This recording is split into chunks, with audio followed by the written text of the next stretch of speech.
Muito bem. Pois é, meus amados irmãos, olhe, a maior das maravilhas foi a salvação. O ímpio não sabe o que é isso, irmão. Mas quando a gente fala de salvação, a gente sente uma paz na alma, a gente sente uma alegria na alma, uma alegria que dinheiro não dá, que festas, carnaval, folia, cigarro, bebida, drogas, não transmite a alegria que o Evangelho traz ao coração do homem pecador. O Evangelho é o antídoto para as nações viverem felizes. Diz a Bíblia que as folhas desta árvore servem para a cura das nações. As folhas desta árvore. Precisamos entender a simbologia de muitas coisas na Bíblia. Não sou teólogo, mas nem tudo que está escrito eu posso ir ao pé da letra. Então, nós somos privilegiados, nós cristãos. Irmão, como está difícil. Olha, 98, tinha 88, pulou para 10 aqui, viu? Mas cabe 100, viu? Cabe 100. Nós somos privilegiados, não é mérito. Estou cansado de dizer, não é mérito. Mas você ouviu, se hoje, olha, Jesus não vem amanhã, a Bíblia diz assim, se hoje ouvires a voz do Espírito, como é que eu vou ouvir? E Espírito fala e fala tremendamente. Se hoje ouvires a voz do Espírito, não endureçais o vosso coração. É o homem que endurece. Por quê? Porque os deleites do pecado o afasta de Deus. Mas ele tem a religião dele, mas ele adora pecar.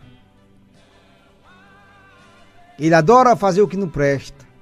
Porque o que não presta é gostoso. Aquilo que é proibido gera uma expectativa, deixa a pessoa, né, com vontade de fazer. O perigo gera essa sensação. As coisas que o mundo oferece.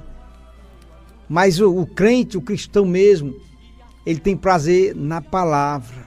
Prazer, irmão. A palavra mexe com a alma dele, ele se alimenta da palavra. Vagava em trevas, neste mundo de pecado e dor, sem esperança e sem paz no mundo de ilusão. Desconhecia que houvesse para o pecador algum poder que concedesse a salvação. Agora eu sei que Cristo veio ao mundo para me remir e que por mim morreu na cruz, agonizou por minha alma perdida, que em densas trevas vagava sem luz. Agora canto louvores a Cristo, que me amou com tão imenso amor. Jesus, meu benfeitor, eu te adoro. Tu és meu Salvador.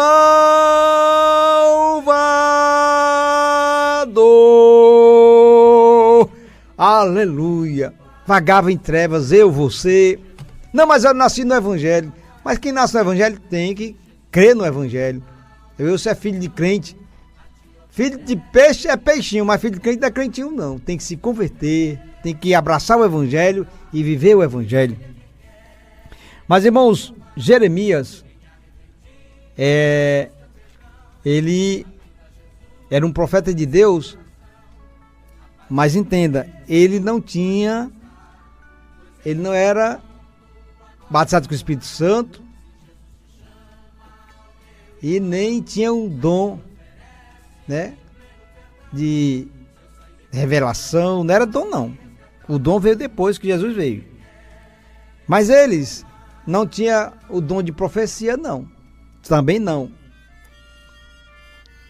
Eles eram profeta para profetizar, o que Deus queria, não o que eles queriam. Diferente dos profetas de hoje, que profetizam o que quer. Eles não profetizavam o que eles queriam.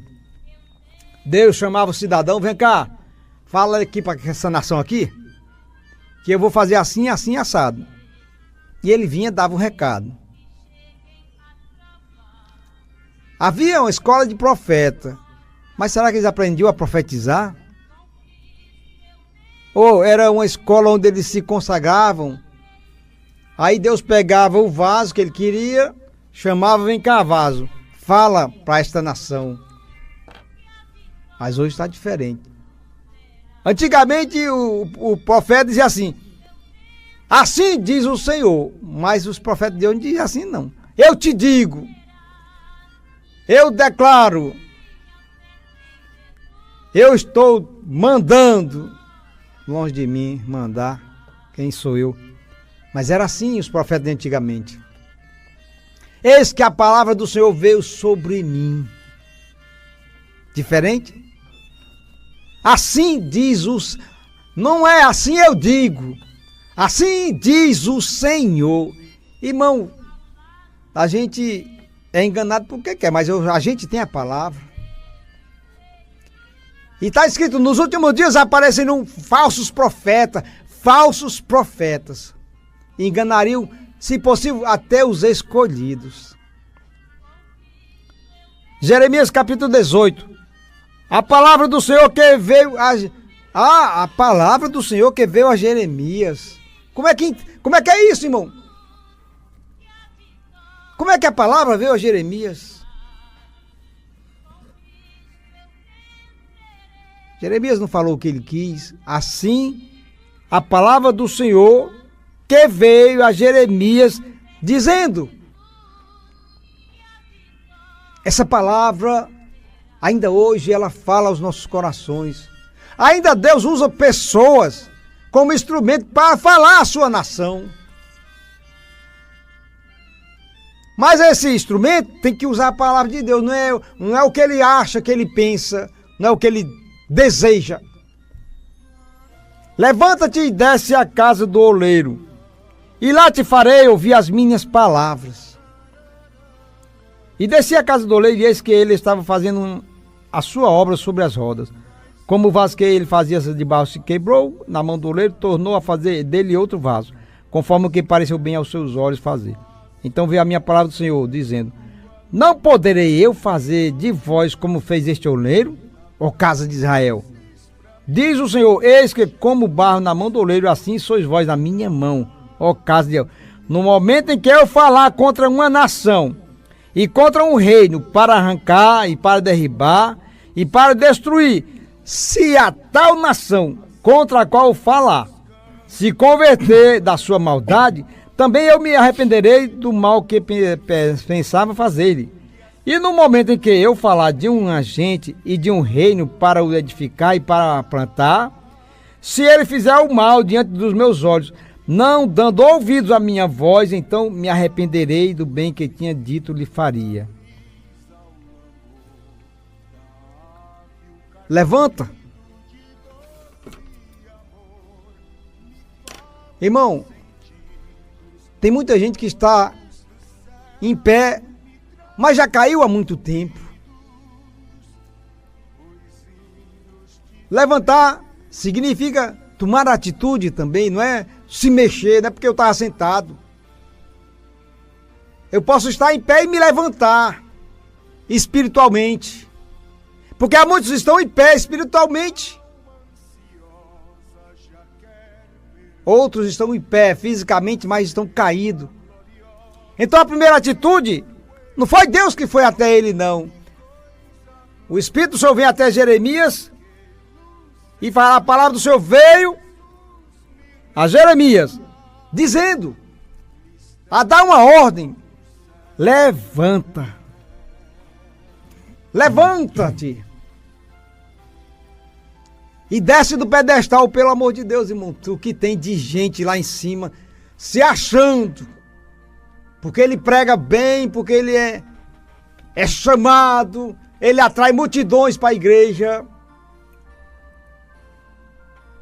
é muito difícil quem está lá em cima descer. Porque, irmão, a vaidade é um pecado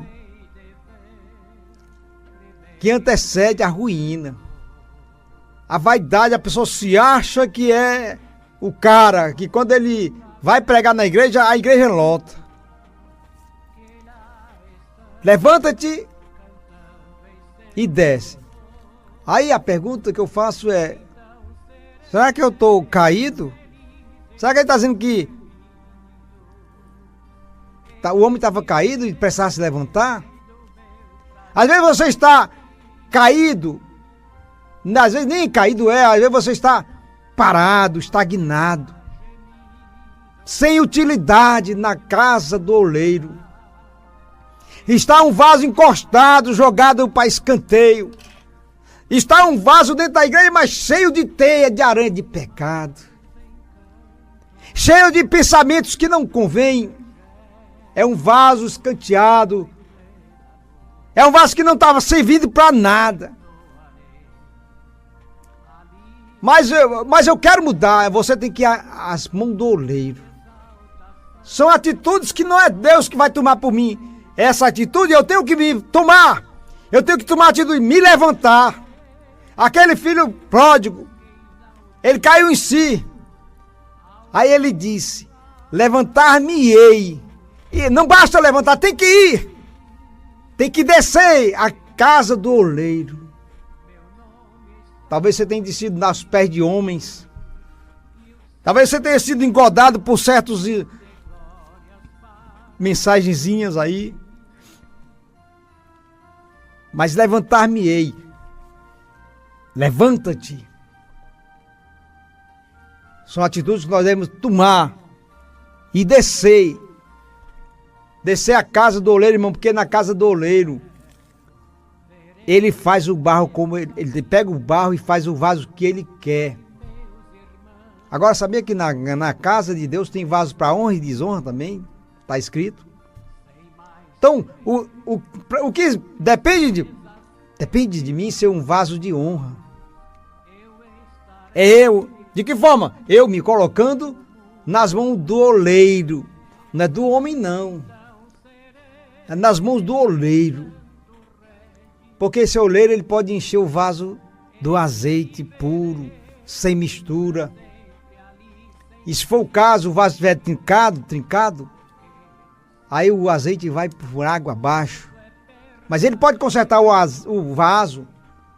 Mas o vaso tem que estar na mão dele, irmão.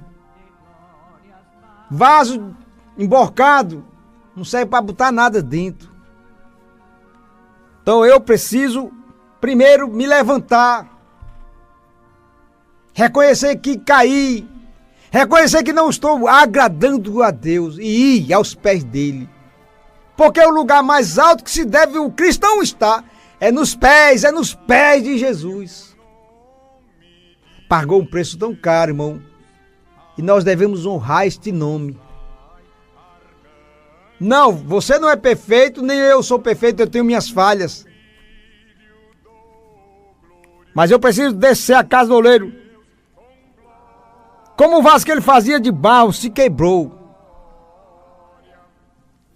E muitas das vezes, irmãos, às vezes a pessoa tá rachada e nem percebe. Tá quebrado e nem sabe. É preciso alguém dizer. Será que é preciso que venha um profeta e diga que você está quebrado?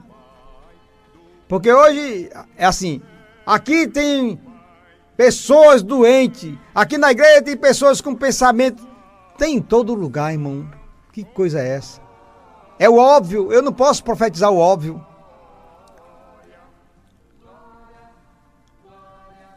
Como o vaso que ele fazia de barro se quebrou na mão do oleiro, tornou a fazer outro vaso. Por que ele não fez o mesmo vaso? Aqui está dizendo que tornou a fazer outro vaso. Então, irmão, ele conhece o vaso que ele tem. Ele conhece você, conhece a mim. Então, hoje o que mais falta é nós descermos. É nós reconhecermos a nossa pequenez, a nossa fragilidade. Quando Paulo diz, diga o fraco eu sou forte, Paulo está mandando eu dizer assim, a minha força vem dele. Eu mesmo, eu não sou ninguém. Ele é a minha força. Assim como está no vaso,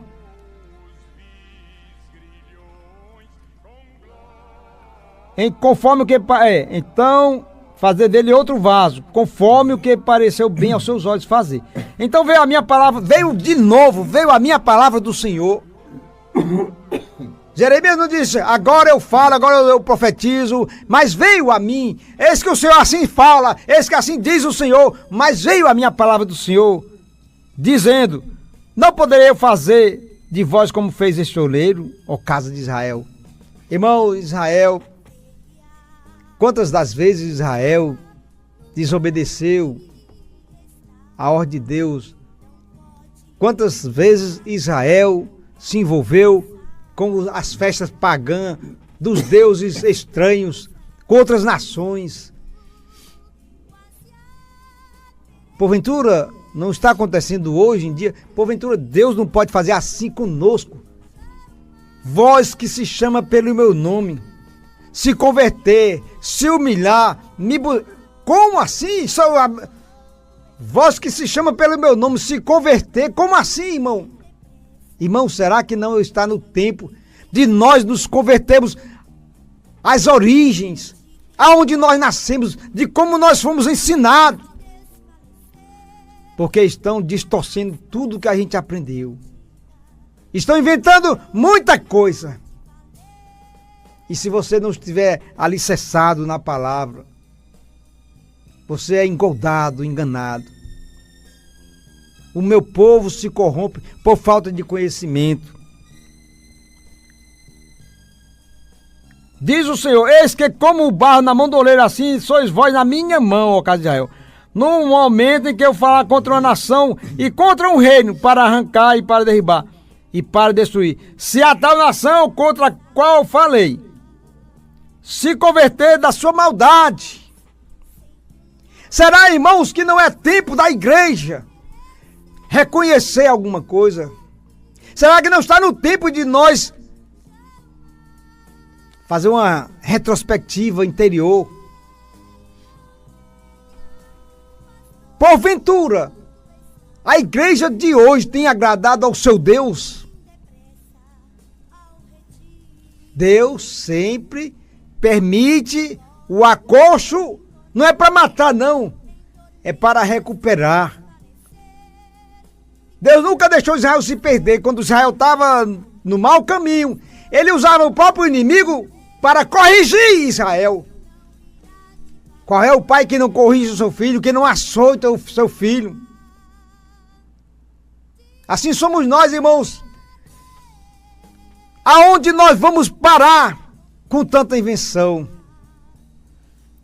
E se a tal nação contra a qual eu falar se converter da sua maldade, do seu modo de viver, porque perderam as rédeas, alargaram as tendas e está entrando um bocado de coisa,